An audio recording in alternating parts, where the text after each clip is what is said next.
Et bonjour à tous. Ah, elle est magnifique cette carte. Moi, je la trouve absolument magnifique.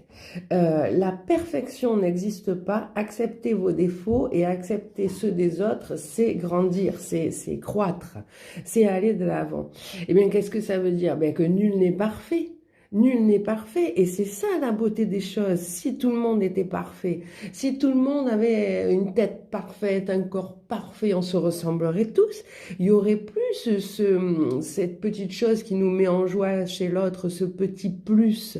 Hein? Mettons qu'on est quelques bourrelets, eh bien c'est sûr, comparé à, j'en sais rien, Julia Roberts, un top modèle et tout, on va peut-être se sentir un petit peu dévalorisé, mais peut-être que ce top modèle, d'être trop parfaite, elle ne lui ouvre pas le droit justement à l'amour, va savoir, parce que justement on la trouve trop parfaite et on se reconnaît pas en elle. En fait, se reconnaître dans quelqu'un, c'est reconnaître aussi sa petite dent de travers, c'est l'aimer. Ma fille, elle se plaint d'avoir une dent de travers, mais ça lui donne un charme fou, ça lui donne ce petit quelque chose en plus qu'elle n'aurait pas avec une dentition parfaite, qui lui changerait complètement la physionomie. C'est peut-être d'ailleurs pour ça que son chéri l'aime, pour cette petite dent de travers qui lui donne un petit style en plus. Ce bol ébréché qu'on voit, eh bien, il a un style en plus, même s'il a été recollé. On voit le pinceau, on voit qu'il a été recollé, ce bol. Eh bien, il a quelque chose en plus.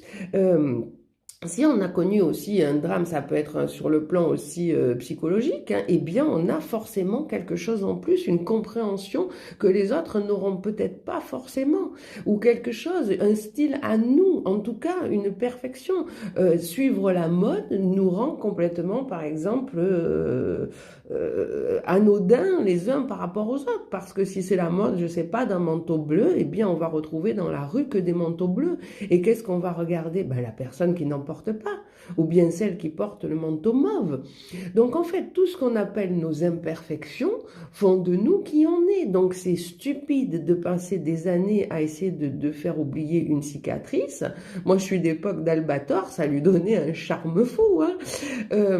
Voilà, pourquoi faire oublier ce qui on est, comment on a été créé. Moi, quand j'étais petite, j'avais des lunettes. On m'a appelé, par exemple, pendant longtemps, le serpent à lunettes, jusqu'au jour où, bien entendu, j'ai fait de l'orthopsie, j'en ai plus porté. Mais cette faculté de ne pas y voir super bien m'a fait développer, par exemple, mon sixième sens beaucoup plus vite que les autres. C'est un exemple, mais voilà, beaucoup d'acteurs coréens, on est dans la Corée, moi je suis forcément très corée, mais beaucoup d'acteurs coréens avaient par exemple des lunettes ou souffraient de tel ou tel mot, alors que maintenant ils sont des idoles.